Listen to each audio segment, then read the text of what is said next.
Hello everyone, welcome to the Tathastu and welcome to our daily editorial and news analysis which is being presented by me. My name is Khushbu. Let's get started with today's analysis. Okay, so first of all, we will check out the table of contents and the table of under this one we are going to cover three topics. The first one is World Heritage tag has been given to Hoysala temples, which are those temples and the type of temples, everything, सारी चीजें जो है हम वो cover करेंगे Hoysala temples में. ठीक है. नेक्स्ट आता है इंडिया कनाडा रिलेशंस. ये हमारा आईआर का पार्ट है. प्लस इसके साथ साथ ये जो है अभी रिसेंट जो सिचुएशन हुआ है वो भी हम थोड़ा बहुत इसमें डिस्कस कर लेंगे. उसको जो पॉलिटिकल चीज़ें होती हैं उतना ज़्यादा हमको उसमें जाना नहीं है, लेकिन फिर भी you should know a lot many things. ठीक है. नेक्स्ट आता है पीएम वाणी, the Hindu, Indian Express, and this is from some other place. Okay, so these are the topics which we are going to cover. Now before proceeding ahead, I'm going to tell you about the courses which are available on तथास्तु. And ये कौन कौन से हैं? MSLV, NCERT module, PSLV और philosophy optional. Okay, इसके philosophy optional की videos you can find it over there on YouTube. अभी जो है 3 लाइव सेशंस भी चल रहे थे इसके. And PSLV it is coming soon.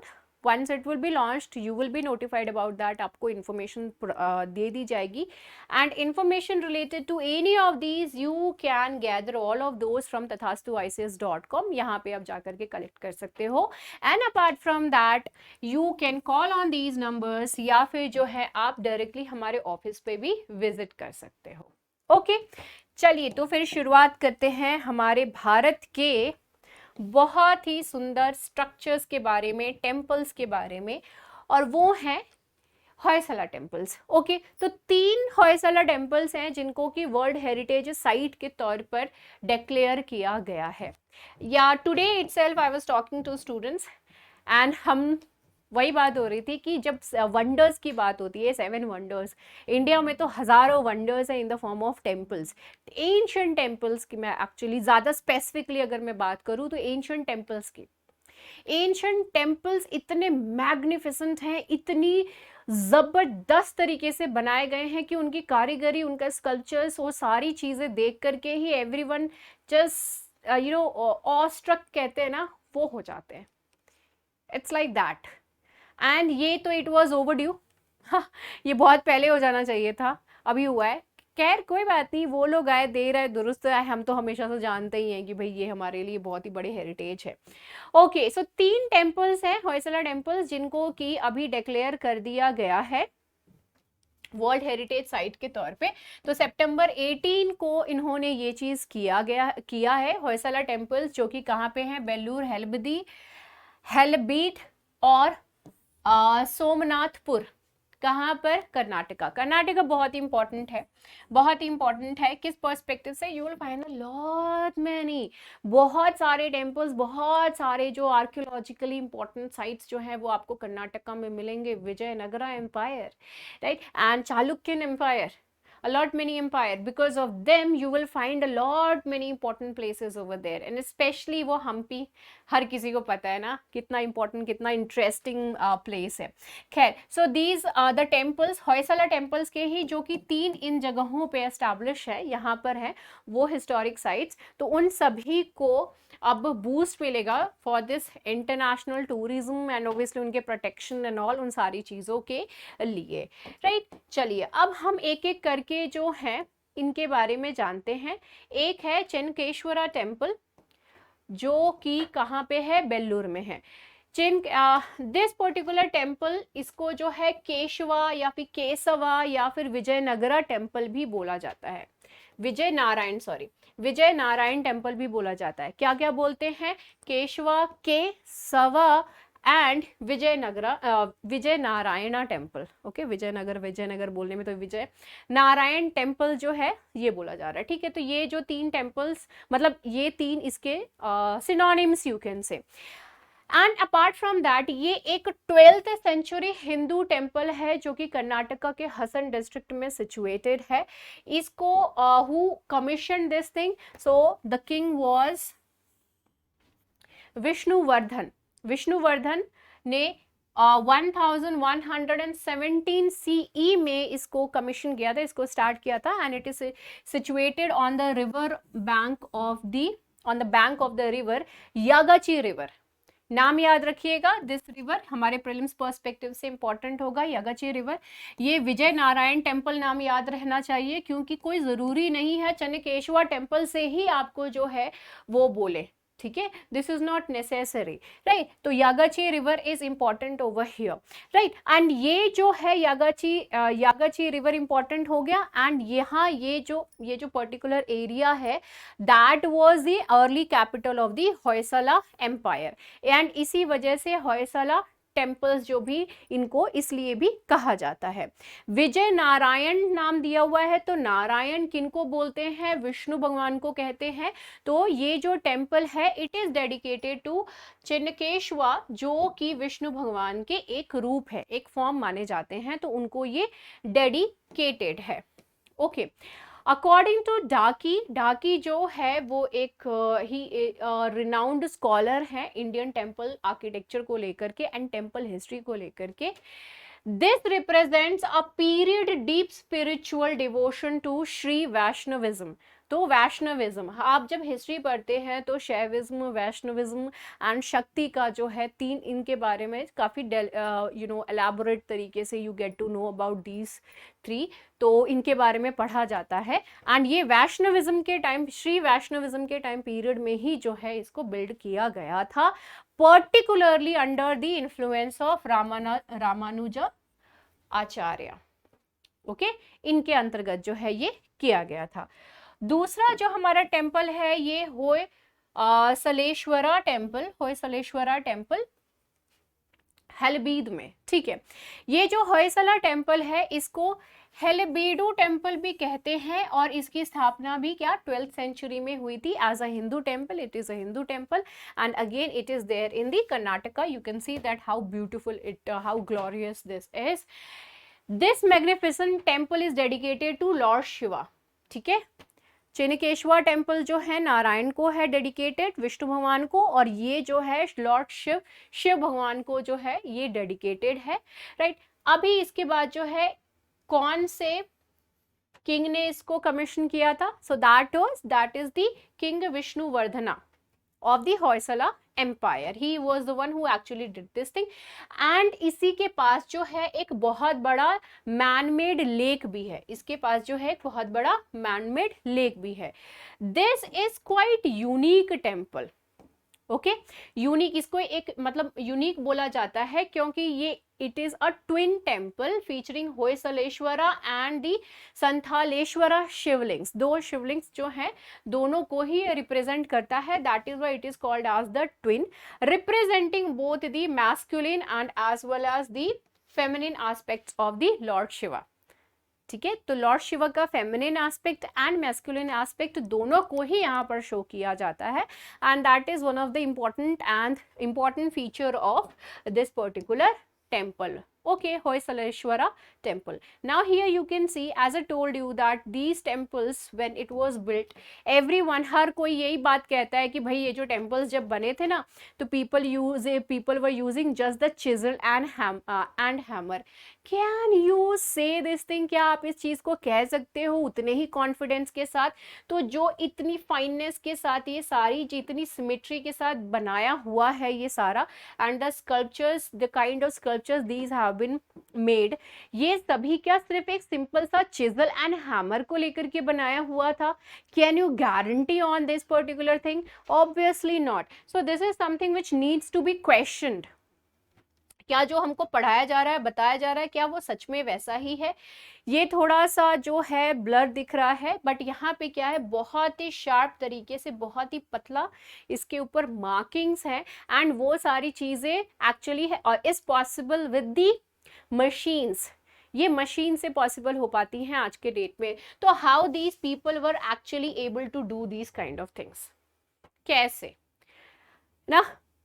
हमारे हिस्ट्री में इतनी सारी मिस्ट्री है, history is full of mystery, that sometimes I feel कि we should have time machine जिसमें बैठ करके कि हम जा सकें और पता कर सकें कि एक्चुअली में ऐसा हुआ था क्या, आर्यन इन्वेजन सच में हुआ था क्या, ये टेम्पल्स क्या सच में हैमर एंड चिजल से बनाए गए थे इस तरीके के temples. So these kind of questions definitely comes to the mind and लगता है कि कुछ तो होना चाहिए जिससे कि एक्चुअली हम इन सारी चीज़ों को पता कर सके।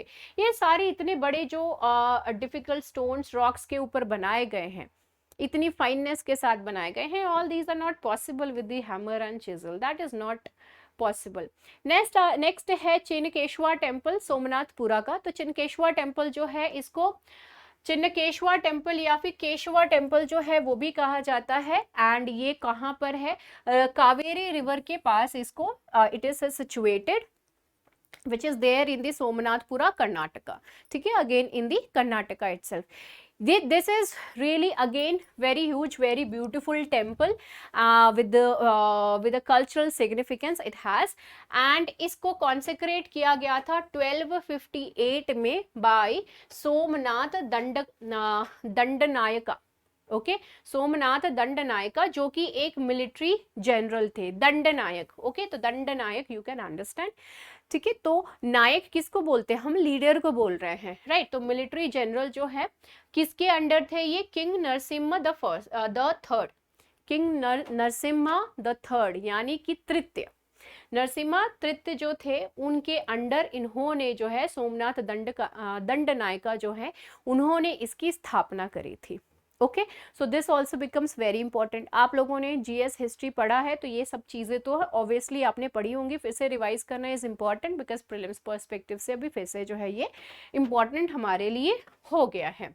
ओके, अब यहाँ पे you can see this particular temple, again the same question arises. आप खुद देखो इसको बड़े आराम से और सोचो क्या इसको जो है हम सिर्फ एक जो है आपको हिंदी में बोले तो छैनी और हथौड़ी आपको दे दे, चिजल एंड हैमर आपको दे दे, तो can you make these kind of things. आप अगर क्या इस हिसाब से इतनी परफेक्शन, इतनी फाइन तरीके से यहाँ पर होल्स बना सकते हो, can you do that, is it possible, right. Is it possible to do the same thing जो मैंने अभी आपको कहा मशीन से हो सकती है, क्या ये पॉसिबल है। इतनी परफेक्ट सिमेट्री कैसे बनती थी, देखो मेरे से तो लाइन भी स्ट्रेट नहीं यहाँ पे किया जा रहा है, how did they do this thing, उन्होंने किस तरीके से जो है ये काम किया।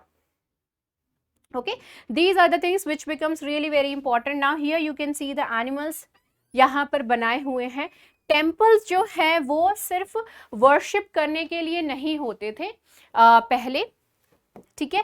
टेम्पल्स जो है सिर्फ वर्शिप करने के लिए नहीं होते थे, बल्कि टेम्पल्स ऐसे प्लेस होते थे जहाँ पर कि एजुकेशन जो है वो भी प्रोवाइड किया जाता था, इम्पार्ट किया जाता था, राइट। सो जो छोटे छोटे बच्चे होते हैं वो छोटे छोटे बच्चे की हाइट के हिसाब से, यू मस्ट हैव सीन, जो छोटे बच्चे होते हैं they are very much interested in animals, उनको बहुत पसंद आता है एनिमल्स को जानना, animals they are like that, उनको जानवरों के बारे में जानना, उनको देख करके खुश होना, एक्साइटमेंट वो बहुत ज़्यादा होती है।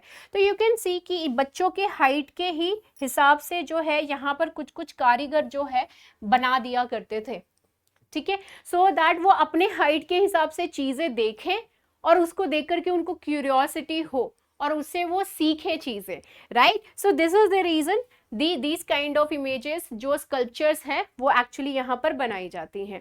फिर हाइट के हिसाब से जो है फिर चीजें भी डिफरेंट होती जाती हैं, and height in the sense कि एज के हिसाब से, ओके, एज के हिसाब से जो चीजें हैं that actually changes over the period of time. Okay, चलो brief history of Hoysala architecture. अब होयसला आर्किटेक्चर के बारे में जो है हम थोड़ा सा जान लेते हैं। As of now we have seen the temples के बारे में। Now about this there are basically जब हम टेम्पल आर्किटेक्चर के बारे में पढ़ते हैं तो we generally study about two types of architecture, okay, one is the Nagara and the another one is the Dravida. Okay, Nagara architecture is what, जो कि हम जिस जो एक ब्लूप्रिंट है एक तरीके से यू कैन से, और उस टाइप के temples you can find in the northern part of India. Dravida you can find it in the southern part of India. The temples based on that particular blueprint है कि हाँ भाई द्रविड़ा temples जो हैं वो किस तरीके के बनेंगे, तो वो वहाँ पे हैं. वैसारा जो है वो तीसरा आता है, और ये एक तरीके से दोनों का मिश्रण है. You can say a kind of hybrid thing, that is the Vesara architecture. तो this actually follows the Vesara architectural style. Okay, कुछ चीजें हैं बेसिक डिफरेंस, बहुत मैं एकदम ब्रीफ में आपको बताऊंगी. जब बात आती है नगरा टेम्पल की, तो नगरा टेम्पल के जो विमान होते हैं, विमान का मतलब क्या होता है? This is the temple, right? Temple, this is the विमान. ओके, ये जो ऊपर का पोर्शन है इसको विमान कहते हैं. ये नगरा स्टाइल में ऐसा होता है. वहीं पे ही अगर आप बात करें द्रविड़ा स्टाइल में, तो द्रविड़ा स्टाइल में थोड़ा सा चेंज होता है. तो it's like this. Okay, it is like this, you can see. And यहाँ पर आप देख सकते हो. Okay, vimana actually represents the abode of god. God का जो पोजीशन है वो एक्चुअली बताता है. ठीक है, that is the this thing. Okay, विमान है, राइट? अब इन्हीं दोनों का जो मिक्सचर है वो बेसिकली आपको कहाँ पे देखने के लिए मिलेगा? यहाँ पे वैसारा जो स्टाइल है उसमें आपको देखने के लिए मिलेगा. वैसारा आर्किटेक्चरल स्टाइल जो है, it actually origins during the time of Badami Chalukyas in the 7th century में जो है इसकी ओरिजिनेशन होती है. एंड लेटर ऑन जो है फिर इसको फर्दर रिफाइन किया जाता है, फर्दर इसमें चेंजेस आते हैं और एडिशन नेगेशन इस तरीके से होती है. And it became really very better in the coming period. Later on इसके जो यूनिक कैरेक्टरिस्टिक्स आते हैं Hoysala architecture, it actually started taking shape during the reign of king Vishnuvardhana. और इन्हीं के टाइम पीरियड में जो है इस तरीके सारे टेम्पल्स जो हैं वो एक तरीके से बने. चिन्नकेश्वर टेम्पल जो है बेल्लूर में, it is the one who actually grab this thing Vesara style, and उसी स्टाइल में जो है इसको बनाया गया. However it's peak development and refinement were achieved during the rule of King Ballal II. King Ballal the second के अंडर जो है वैसारा आर्किटेक्चर को और भी ज्यादा एक क्लाइमेक्स पोजीशन जो कहते हैं, क्लाइमेक्स इज लाइक ना जेनिथ पे अपना पहुंच गया है, वो इनके अंडर हुआ था. और king Veera Ballala the third, इन दोनों के अंडर जो है ये एकदम अपनी जेनिथ पर पहुंच गया था. कुछ बेसिक डिफरेंस जो है अगर मैं आपको बताऊं, कुछ basic difference between the Nagara style architecture and this Dravida. तो नगरा स्टाइल में क्या होता है कि जनरली नगरा मतलब नॉर्थ में है, ये बेसिकली बनते हैं. तो नगरा स्टाइल जो टेम्पल्स होते हैं उनके आसपास कोई ना कोई नदी बह रही होती है. ओके, तो you will not find any kind of pond near by. जो टेम्पल है उसके प्रांगण में आपको किसी तरीके की कोई पॉन्ड जो है टैंक, वाटर टैंक, वो देखने के लिए नहीं मिलेगा. ओके, लेकिन वहीं पे ही अगर हम बात करते हैं द्रविड़ा स्टाइल की, तो द्रविड़ा स्टाइल में जो है you will find tanks over there. Okay, वहां पे क्यों ऐसा होता है? क्योंकि वहां पे रिवर नहीं है उतने prevalent. You can see that in the northern part में ढेर सारे रिवर्स है, बहुत सारे छोटे बड़े ढेर सारे रिवर्स हैं.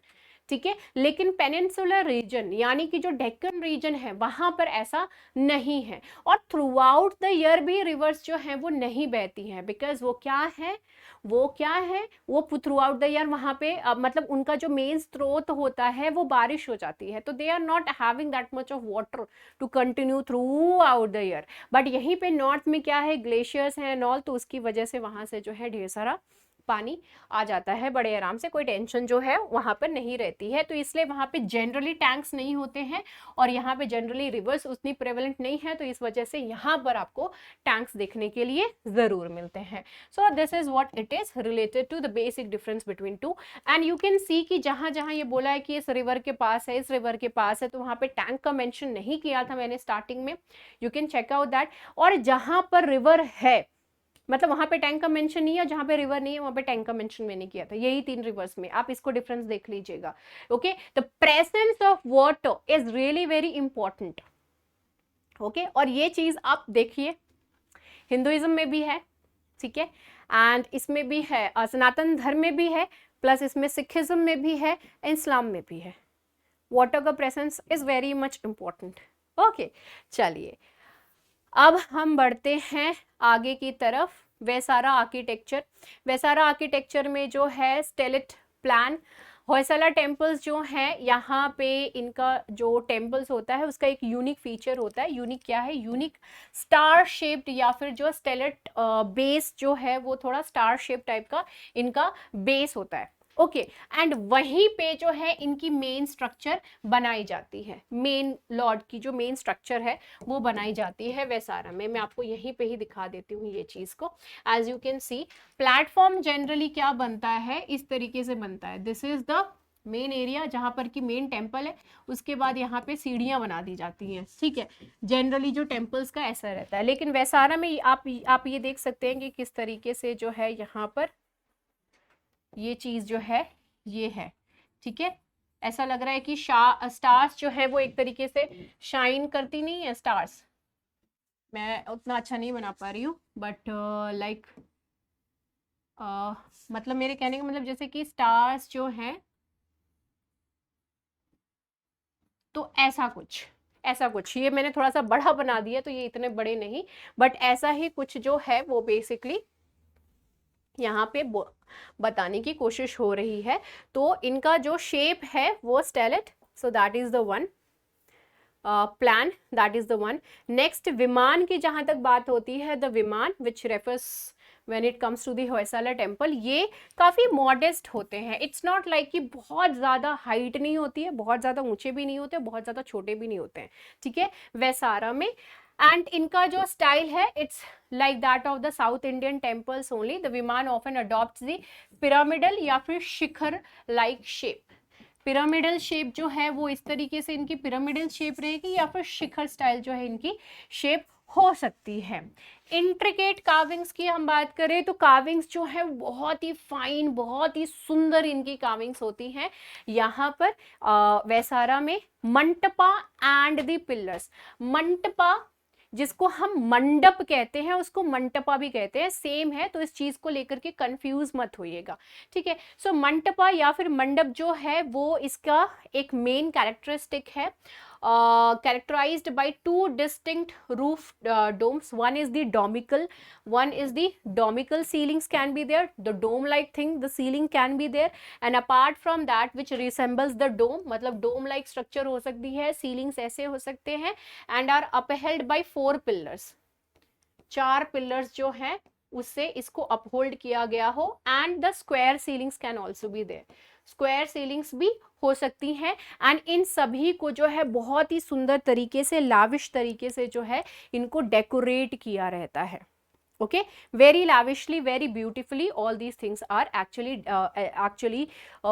decorated। and ये टाइप की जो चीजें हैं उसमें बेसिकली क्या कार्विंग्स करे रहेंगे, माइथोलॉजिकल, जो हम माइथोलॉजिकल बोल देते हैं उन सारी चीजों से। जैसे कि आप यहाँ पे देख सकते हैं रामायण का जो है ये एक डेपिक्ट यहाँ पर किया गया है, रामायण की स्टोरी में से। ओके एंड यहाँ पर you can see clearly, I guess this is visible, how you can see that how with how much of fineness, same चीज जो यहाँ पे वही सेम चीज यहाँ पे है, इतने परफेक्शन से ये सारी चीजें कैसे बन रही हैं।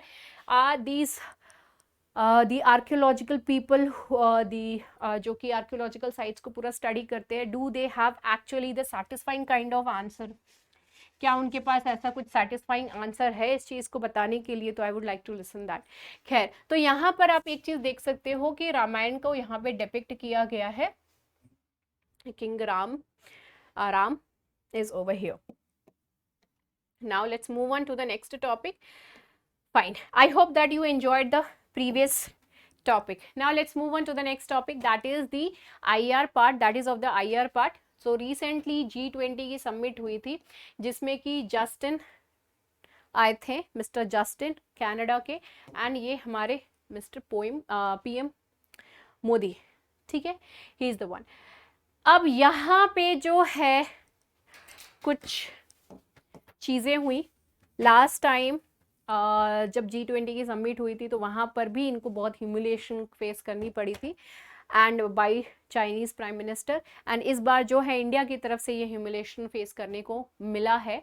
ही wanted to have bilateral meeting कि भाई देखो जितने भी G20 में लोग आए थे, जो भी डेलीगेशंस थे डिफरेंट डिफरेंट कंट्रीज से डिग्निटरीज, तो उन लोगों के साथ जो है बायलेटरल मीटिंग हुई थी। तो Canada also wanted the same thing but that was not possible. India ने एकदम से ही मना कर दिया था, because the kind of thing you people are doing to India, we are not ready for that. Okay, हम वो चीज़ जो है एक्सेप्ट नहीं करते हैं यहाँ पे ना। वो क्या बात हो रही थी यहाँ पे? So the thing is related to Khalistan. The issue over here is related to Khalistan. क्यों? India loves its sovereignty and is very much concerned about its internal security, internal issue, any kind of thing. ठीक है, खालिस्तान का सेसिज्म का जो है वो इनकी policy है। ये मतलब इन मेरे कहने का मतलब क्या है कि इंडिया से कट जाना चाहते हैं, ये सेपरेट हो जाना चाहते हैं। Okay, and India doesn't believe in that. Okay, it's like you know घर में जो है सारे भाई बहन लड़ रहे होते एक दूसरे, तो इसका मतलब ये थोड़ी है कि हम कड़े आएंगे, मर जाएंगे, अलग हो जाएंगे। बट अगेन जो है we unite and we sit together, we talk, we laugh, right.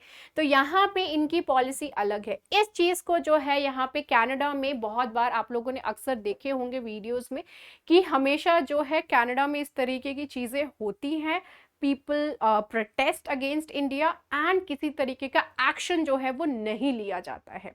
Okay, वहां से रिप्लाई आता है that we respect word free speech को हम रेस्पेक्ट करते हैं। लेकिन ये चीज हमको हमारा आज के टाइम में यही बहुत बड़ी दिक्कत है, और वो दिक्कत यही है that we are actually not drawing lines कि क्या चीज जो है वो नेसेसरी है किसको की। देखो ये लाइन होना हमारे लिए मतलब एक लक्ष्मण रेखा जिसे कहते हैं ना, वो होना हमारी जिंदगी में, हर किसी की जिंदगी में बहुत इंपॉर्टेंट है। On the name of the freedom you can not go and kill someone. On the name of the freedom you are not suppose to attack anyone, right. You on the name of the freedom you are not suppose to abuse anyone. ठीक है, ये क्या है, मैं अगर बोलूं कि मेरा फ्रीडम ऑफ स्पीच है भाई, आई कैन तो अब्यूज यू, ऐसा थोड़ी होता है। ठीक है, खैर यहाँ पे जो है चलो, तो वो तो मैंने बहुत स्मॉल लेवल पे कहा। लेकिन एक कंट्री दूसरी जो एक कंट्री है, ठीक है, और वो उसकी दूसरी कंट्री के साथ बहुत अच्छे रिलेशंस है, but because of a few people अगर वो रिलेशन बहुत खराब हो जा रहे हैं तो उस कंट्री को सोचने की जरूरत है इसके ऊपर कि हम अपने रिलेशंस क्यों खराब करें। इट्स लाइक कि दो लोग बहुत ज्यादा प्यार में हैं और उनके बीच में एक तीसरा आदमी आ गया, एंड वो तीसरे आदमी को जो है ये जिसको स्टॉप करना चाहिए वो नहीं कर रहा है, then what will happen? Then definitely this is something which is going to happen, and that is breakup. So अभी फाइनली जो है इंडिया और कनाडा के बीच में वही ब्रेकअप वाला जो गेम है चल रहा है। Okay, and that is what we are going to understand over here. So recently जो diplomatic tensions basically India and Canada के बीच में हुए, क्योंकि कनाडा ने वहाँ पे जो हमारे डिप्लोमेट हैं उनको एक्सपेल किया, और उसी को ही टिट फॉर टैट के पर्पस में इंडिया ने भी कनाडा के जो डिप्लोमेट थे यहाँ पर उनको भी एक्सपेल किया। दिस एक्चुअली केम इनटू, ये सारी चीज़ें इसलिए हुई क्योंकि they are actually taking a kind of step कि भाई हमारे जो है लीडर वहाँ पे गए थे, उसके साथ उनके साथ जो है डिसरेस्पेक्ट हुआ।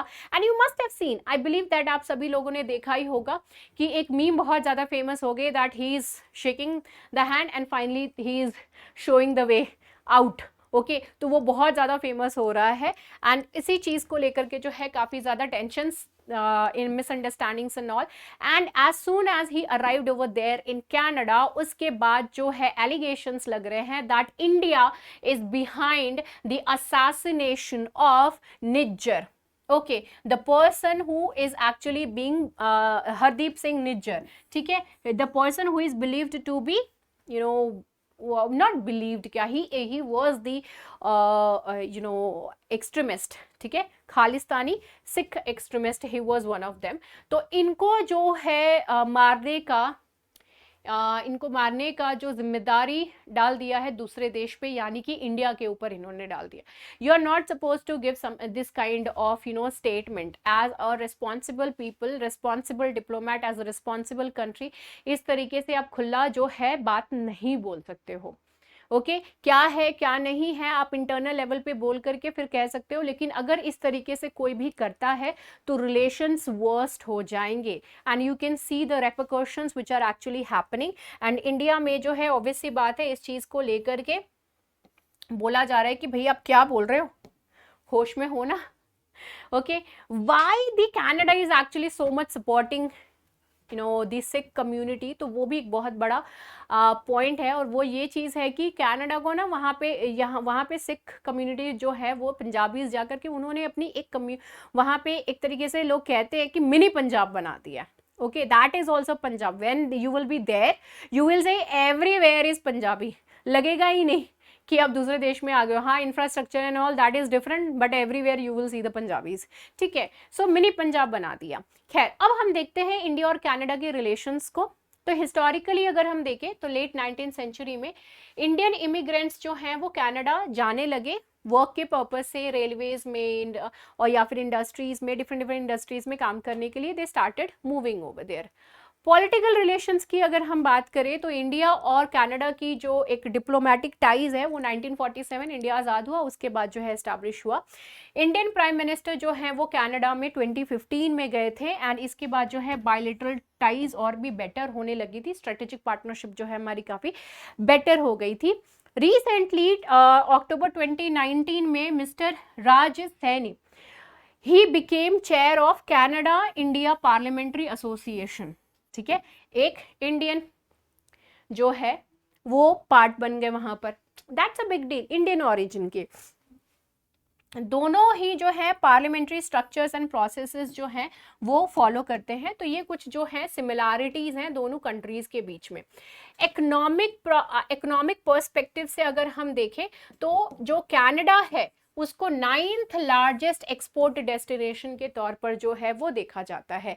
एंड एज ऑफ नाउ जो ट्रेड रिलेशन है वो सारी चीजें फिलहाल जो है वो स्टॉप कर दी गई हैं between India and Canada and this has been done from their side, उनकी तरफ से हुआ है। अभी जो डिस्कशन है वो किस चीज को लेकर के चल रही थी recently, comprehensive economic partnership agreement which actually encompasses the multiple aspects. ये सेपा जो है इसमें क्या कौन कौन से एस्पेक्ट्स ये लोग इन्वॉल्व कर रहे थे, so those were the trade, services, investment and trade facilitation. We were having talk related to this thing. India क्या एक्सपोर्ट करता है कनाडा को, तो pharmaceuticals, iron, steel, chemicals, gem, jewellery, nuclear reactors and boilers, ये सारी चीजें जो है वो सेल होती है। इंडियन इंपोर्ट्स क्या होता है, कनाडा से हम क्या क्या चीजें जो हैं वो इंपोर्ट करते हैं, तो those are minerals, ores, vegetables, imagine fertilisers, papers and pulp, ये सारी चीजें हम कनाडा से इंपोर्ट करते हैं। इंडियन ऑयल कॉरपोरेशन जो है वहां पे 10% 10% इनकी स्टेक है लिक्विड नेचुरल गैस प्रोजेक्ट जो कि ब्रिटिश कोलंबिया में है। ठीक है वहां पे इनकी 10% आईओसी इंडियन ऑयल कॉरपोरेशन की 10% वहां पर स्टेक भी है। सिक्योरिटी एंड डिफेंस रिलेशन की हम बात करें तो 1994 में म्यूचुअल लीगल असिस्टेंट ट्रीटी हमने साइन करी थी एंड एक्स्ट्राडिशन ट्रीटी 1987 में। ये किसके पर्पस से थी, ये exchange of information on criminal matters. क्या इस चीज को फॉलो किया जा रहा था, तो that becomes a point of question over here. And किया जा रहा था तो इतने ज्यादा वाइड स्केल पे खालिस्तानी मूवमेंट वहां पे क्यों चल रहे थे। ओके काउंटर टेररिज्म एफर्ट्स में लेकर के ज्वाइंट वर्किंग ग्रुप जो है वो हमारी है इंडिया एंड कनाडा के। International cooperation G20 and UN में है, हम लोग एक साथ वहां पे अपनी हम दोनों की मतलब दोनों कंट्रीज की जो है वो प्रेजेंस है वहां पे। MOU साइन करे गए हैं DRDO और कनाडा के यॉर्क यूनिवर्सिटी के बीच में, किस चीज को लेकर के, chemical and biological warfare matters को लेकर के। ठीक है क्योंकि हथियार से मारने के बजाय बायोलॉजिकल वॉरफेयर करना इज क्वाइट इजी। खैर now cooperation in science and tech, science and tech में हमारा किस तरीके का कोऑपरेशन है, तो MOU साइन हुआ है, हो रखा है इसरो और कनाडा कनेडियन स्पेस एजेंसी के बीच में स्पेस एक्सप्लोरेशन को लेकर के। अंतरिक्ष जो कि इसरो की कमर्शियल डिवीजन है, इन्होंने कनेडियन, बहुत सारे जो कनेडियन सैटेलाइट्स हैं उसको लॉन्च किए हैं। आईसी इम्पैक्ट प्रोग्राम क्या है? It is the collaboration again India and Canada, IC, ठीक है, जो कि health care, agri biotech, waste management projects में जो है मिलकर के ये लोग काम करते हैं। साइंटिफिक रिसर्च ऑन क्लाइमेट, ये जो है department of earth sciences and polar Canada, ये लोग मिलकर के जो है ये काम कर रहे हैं, ठीक है, ये लोग यहाँ पर मिलकर के जो है ये काम कर रहे हैं, ठीक है, इस चीज को लेकर के। So you can see that we are actually involve in a lot many things together, बहुत सारी चीजों पे जो है हम लोग मिलकर के काम कर रहे हैं। People to people ties, so I have already told you कि मिनी पंजाब कहा जाता है, ठीक है, वहां पर बना लिया गया है। बहुत huge number of Indian diaspora is over there. 1.6 million Indian origin के जो लोग हैं वो वहां पर आपको मिलेंगे। 3% ऑफ द पॉपुलेशन, जो कि 3% है पॉपुलेशन की। अभी जो करंट सिचुएशन अगर बताएं हाउस ऑफ कॉमन्स की, उनके पार्लियामेंट में, तो 338 मेंबर्स हैं, जिसमें से 22 मेंबर्स जो है वो इंडियन ओरिजिन के हैं। ओके, वो इंडियन ओरिजिन के हैं। तो ऑब्वियस सी बात है कि अच्छा खासा जो इन्फ्लक्स है इंडियंस का कनाडा में, उनके पार्लियामेंट में भी है, और प्लस बहुत सारे लोग हैं वो वहाँ पे स्टडी के पर्पज से जाते हैं। तो फॉरेन स्टूडेंट्स जो हैं इंडिया से जो काफ़ी सारे कंट्रीब्यूट करते हैं as a foreign student to Canada. Canada जो है is among one of the 28 nations जो कि academic and research collaboration promotion scheme के अंतर्गत आते हैं, यानी स्पार्क के अंतर्गत हैं, जहां पर कि काफी बूस्ट किया गया है इन लोगों को इन्वॉल्व करने के लिए, ठीक है ना। Let's move on to the next, challenges in the relations. Challenges क्या है? सो चैलेंजेस स्टार्टिंग में ही हमको पता चल गया, जो 6 सेपरेटिस्ट ग्रुप्स हैं उसको लेकर के वहां पर किसी तरीके की कोई अंकुश जो है वो नहीं लग रही है, ठीक है। Sikh represents a notable segment of Indian diaspora. Sikh जो है वहां पे अच्छे खासे प्रेजेंस में है, वहां पर प्रेजेंट कनाडा में, जो कि 5 लाख है, लगभग 5 लाख वहां पर आपको देखने के लिए मिलेंगे। ओंटारियो प्रोविंशियल पार्लियामेंट जो है उन्होंने they actually passed a resolution, और रेजोल्यूशन किस चीज से था? In order to classifying the 1984 anti Sikh riots as the genocide, ठीक है। उन्होंने 1984 में जो सिख के ऊपर हमले हुए थे उसको जीनोसाइड के तौर पे जो है वहां पे रेजोल्यूशन पास करके उस चीज को घोषित किया था, okay, and that actually shows a kind of support from the Canadian leaders. इसके दो पर्सपेक्टिव, दो पहलू बन जाते हैं। एक तो किसी कंट्री के इंटरनल मैटर्स में you are not suppose to say anything. दूसरा इसका पहलू ये हो जाता है, एक तो ये हो गया, दूसरा पहलू इसका ये हो जाता है कि अगर किसी और देश में कोई एट्रॉसिटी, कोई गलत हो रहा है तो अपने आप चुप बैठना is also not right, okay. तो यस, बहुत सारे सिख लोगों को मारा गया था उस टाइम में, 1984 के टाइम पीरियड में, okay. So this actually happened, उन्होंने जो है रेजोल्यूशन पास कर दिया जेनोसाइड को लेकर के, okay.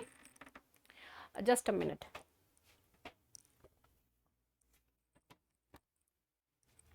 Okay. Now trade relations को इश्यूज है। अभी जो हमने जस्ट अभी CEPA and free trade agreements की हमने जो बात करी, यहाँ पर कुछ खास इंप्रूवमेंट, कुछ जो खास आगे बढ़ते हुए चीजें देखने को नहीं मिल रही हैं, ओके। काफी सारे ऑब्स्टेकल्स जो है हमको फेस करने पड़ रहे हैं from both the sides because of various reasons. For some one or another reason we are facing the issues, जैसे कि लेबर रेगुलेशंस हो गए, प्रोटेक्शनिस्ट ट्रेड पॉलिसीज हो गई कि भाई हम एक्सपोर्ट करेंगे, इंपोर्ट नहीं करेंगे, अपने व्यापारियों को हमको बचाना है, तो उस टाइप की पॉलिसीज हो गई। ब्यूरोक्रेटिक रेड टेप हो गया, and all these kind of things actually pose the challenges, the issues, the hurdle in the trade relations of the both the countries. Immigration and visa, अभी तो you can see that अभी एकदम ही red alert एक तरीके से Indian citizens को लेकर के कर दिया गया है, that they are on the red list. India से कोई आए तो उनके ऊपर जो कड़ी नजर रखी जाए। खैर, immigration and visas, immigration policies and visa matters have been a source of disagreement. ये एक सोर्स ऑफ डिसएग्रीमेंट के तौर पे देखा जाता है, particularly due to significant number of Indian students and skilled professionals aiming to relocate to Canada. Okay, so obvious सी बात है कि अब वीजा इश्यूज होंगे, पॉलिसीज को लेकर के इश्यूज होंगे, then definitely people, there are lot many people who want to go to Canada and study over there, तो उन लोगों के लिए एक हर्डल का जो है situation that is actually being created. So all these kind of things are actually raising concerns related to why both the nations are actually not taking care, looking after all these kind of things. And अभी जिस तरीके से Canada का situation चल रहा है, Canada India का, तो things are going to be get on the bad side, you know, कहते हैं कि road not to be taken, वो वाली चीज़ है। तो जो रोड कभी किसी ने वॉक नहीं की है, sometimes we are not suppose to do that, क्या पता वहाँ पे खतरे हों, तो ये जो है उसी टाइप के रोड पे जा रहे हैं जहाँ पे खतरे आगे हो सकते हैं for both the Nations. Diaspora engagement, अब क्या है, वी आर सपोज टू, अब किस तरीके से चीज़ें जो है हम एक्चुअली बेटर कर सकते हैं। तो उस सिनारियो में हमको जो डायस्पोरा है, जो इंडियन ओरिजिन के लोग हैं वहाँ पे, उनको एनकरेज करने की ज़रूरत है कि किसी भी तरीके की कोई गलती ना हो जिसकी वजह से हमारे रिलेशंस जो है वो ख़राब हो। बिकॉज अगर हम बात करें रियल में हमारे एम्बेसडर्स की, तो मैं पीएम मोदी की इस बात से एकदम ही अग्री करती हूँ कि हमारे रियल एम्बेसडर्स जो है वहाँ पे दूसरे देशों में रह रहे हमारे ही अपने जो लोग हैं वो हैं, ठीक है। तो how they stay, what they do, what they eat, how they behave and all, how they talk, all these things actually reflect us, ये हमको रिफ्लेक्ट करते हैं वहाँ पे। ओके, एनर्जी कोऑपरेशन, अब जैसे कि United States it actually urges reductions in the Iranian oil imports, Canada could serve as an alternative energy supply for the India, India के लिए एक ऑल्टरनेटिव तौर पे जो है कनाडा ये काम कर सकता है। इंडिया की डिमांड जो है ऑयल को लेकर के, ये प्रोजेक्ट किया जा रहा है कि 2040 तक यानी 2040 तक ये डबल हो जाएगा। तो अगर इंडिया को ये देगा कनाडा उतना ऑयल, तो डेफिनेटली इनके यहाँ पर जो है मनी सप्लाई भी अच्छी खासी होगी, इनफ्लक्स अच्छा खासा होगा, तो that is a kind of win win situation for both of them, right. So that can be done. Cultural and academic exchanges can also happen from both the sides. तो इस तरीके से जो चीज़ें हैं वो बेटर हो सकती हैं इंडिया एंड कनाडा के बीच में। Okay, but things are easy to be said than done. चीज़ें जो हैं बोलना बहुत आसान होता है, लेकिन उसी चीज़ को इम्प्लीमेंट करना, आगे बढ़ाना बहुत ही मुश्किल होती है। Okay, now we are going to move towards PM वानी। न्यूज़ में क्यों था, गवर्नमेंट ने जो है अभी recently wifi access network interface यानी कि पीएम वानी जो है दिसंबर में लॉन्च किए थे under the department of telecommunication. This initiative, now this PM वानी इनिशिएटिव, देखो अभी आज के डेट में यू मस्ट हैव सीन, अभी जो G20 की समिट हुई थी, तो जर्मनी के जो डिप्लोमैट्स थे, आई गेस मिनिस्टर थे, जो कि बाहर गए थे सब्जी खरीदने के लिए, he went out there and वो वहां पे जाकर के कैसे कोड से जो है वो बेसिकली खरीद रहे थे सब्जी, QR कोड स्कैन करके, and he was shocked these people are also having. हाँ, ऐसा भी चल रहा है कि गोलगप्पे खाने वाले, जो गोलगप्पे रेडी वाले गोलगप्पे सब्जी बेच रहे हैं, जो उन सभी के पास QR कोड है। इवन जो वे मशीन लेकर के बैठे रहते हैं उनके पास भी QR कोड है। सो that is a kind of another level. Germany जो कि बहुत हाईटेक माना जाता है, वहां पर भी इस तरीके की चीज नहीं है जो कि हमारे इंडिया में है, राइट। तो थैंक्स टू दी किस चीज को, कौन सी स्कीम्स को, इसी तरीके की स्कीम्स को, डिजिटल इंडिया इनिशिएटिव जो है, इस तरीके की चीज़ों को जो है थैंक्स बोलने की हमको बहुत ज़रूरी है। Okay, this initiative actually aims to strengthen, देखो एम क्या होता है ये आपको पता होना बहुत ज़्यादा ज़रूरी है। ओके, लाइफ में भी एंड गवर्नमेंट स्कीम्स को भी लेकर के, ठीक है। So it aims to strengthen the presence of public wifi hotspots, ठीक है, सो दैट हर कोई जो है उसको यूज कर सके एंड कम्युनिकेशन इंफ्रास्ट्रक्चर जो है उसको बेटर किया जा सके। पीएम वानी क्या है वो तो मैंने आपको बता ही दिया। सो इसका गोल क्या है, to expand the scene wifi connectivity का जो है सिस्टम वो इंक्रीज करने के लिए, स्पैन इंफ्रास्ट्रक्चर जो है इंक्रीज करने के लिए, this proposal was originally put forth by TRAI ने जो है 2017 में इसको सामने रखा था, telecom regulatory authority of India, उन्होंने रखा था। Later on national digital communication plan जो कि इंडियन गवर्नमेंट लेकर के आए थे, उन्होंने एक गोल सेट किया कि 2022 तक हमको 10 मिलियन वाईफाई हॉटस्पॉट्स जो हैं वो एस्टैब्लिश कर देने हैं, मतलब डिप्लॉय कर देने हैं। That is what they targeted. अब यहाँ पे जो है वाईफाई नेटवर्क्स को एक्सपैंड करने की बात हुई, एंड दैट टू 10 मिलियन है obviously throughout the country across the nation through PM वानी। Okay, and here this was a kind of target कि हम ये जो अपना टारगेट है ये अचीव करेंगे by this particular scheme. PM वानी को यूज करके जो है इसको एक्सपीडाइट करके, स्पीड अप करके we can achieve this thing. Now this in turn will actually empower the local entrepreneurs, जैसे कि जो टी वेंडर्स हैं, ये भी एंटरप्रेन्योर्स हैं, है ना, जो टी वेंडर्स हो गए, स्मॉल ग्रोसरी स्टोर्स हो गए, जो रेस्टोरेंट्स हो गए, तो जो छोटे छोटे रेस्टोरेंट्स हो गए, तो they can generate money, okay, they can use the wifi, अच्छा सिग्नल रहेगा, स्ट्रांग रहेगा, then definitely they can make use of all these things. ठीक है, ये चीज आप बाद में जो है क्या बोलते हैं, मैं आपको पीडीएफ प्रोवाइड कर दूंगी, तो do check out this one on the PDF. कहाँ पे मिलेगा मैम, तो टेलीग्राम, तथास्तु का टेलीग्राम चैनल है, करंट अफेयर्स क्या, there you will get this thing. Benefits of the scheme, benefit क्या है, डिजिटल इंक्लूजन, ठीक है, जिस तरीके से हम फिनेंशियल इंक्लूजन कर रहे हैं, हर किसी को बैंक से, बैंकिंग सिस्टम से जोड़ रहे हैं, वैसे डिजिटल इंक्लूजन, वाईफाई नेटवर्क बढ़ेंगे, ज़्यादा लोग जो है इंटरनेट का यूज़ करेंगे। अब इससे क्या होगा, जो रिमोट रीजन्स हैं वो भी इससे कनेक्टेड होंगे, and by this thing these people will be empowered, they can make their voice to be heard by the other people जो कि टॉप पोजिशन पे बैठे हैं। रिसेंटली मणिपुर में जो लेडीज के साथ हैरेसमेंट हुई थी, that wouldn't have came to light, वो लाइट नहीं आता, हाईलाइट नहीं होता अगर इंटरनेट पे जो है उसको नहीं डाला होता कि किस तरीके से चीजें जो हैं वो चल रही हैं। Okay, so for that and apart from that for the study purpose also, बहुत सारे जो लोग हैं वो इंटरनेट से स्टडी करते हैं, just not the entertainment thing. Okay, next is entrepreneurship. Okay, entrepreneurship opportunities भी इससे इंक्रीज होंगी, बिकॉज जो स्मॉल बिजनेसेस हैं, चाय वालाज है, किराना स्टोर्स हैं, ये सभी लोग इसको यूज कर पाएंगे, एंड एडिशनल जो मनी है they can generate. There are lot many people, अभी तो you can even scan and give money to the auto वालाज also, that is also very good. Change नहीं है तो क्या हुआ, स्कैन करके दे दो। और इसकी एक बैड इम्पैक्ट भी है जो आई फील कि वो ये है कि कहीं पे भी मतलब पैसे नहीं भी होंगे तो भी स्कैन है ना कर लो, स्कैन है ना कर लो, तो छोटे छोटे थोड़े पैसे करके बहुत पैसे भी खर्चे हो जाते हैं। what do you people feel? आपके साथ भी ऐसा ही होता है क्या? मेरा ऐसा बहुत होता है, थोड़ा करके बहुत सारे पैसे मेरे खर्च हो जाते हैं, मुझे पता भी नहीं चलता, बाद में I feel like okay balance बहुत कम हो गया। Online education, okay, that can also B imparted, online education भी। अभी ऑनलाइन एजुकेशन जैसे कि मैंने आपको यहाँ पे कहा स्टडी पर्पस से, कोविड-19 पैंडेमिक जब हुआ था तो उसके बाद डिजिटल इंफ्रास्ट्रक्चर, डिजिटल इक्विपमेंट की यूज करी गई थी in order to educate children.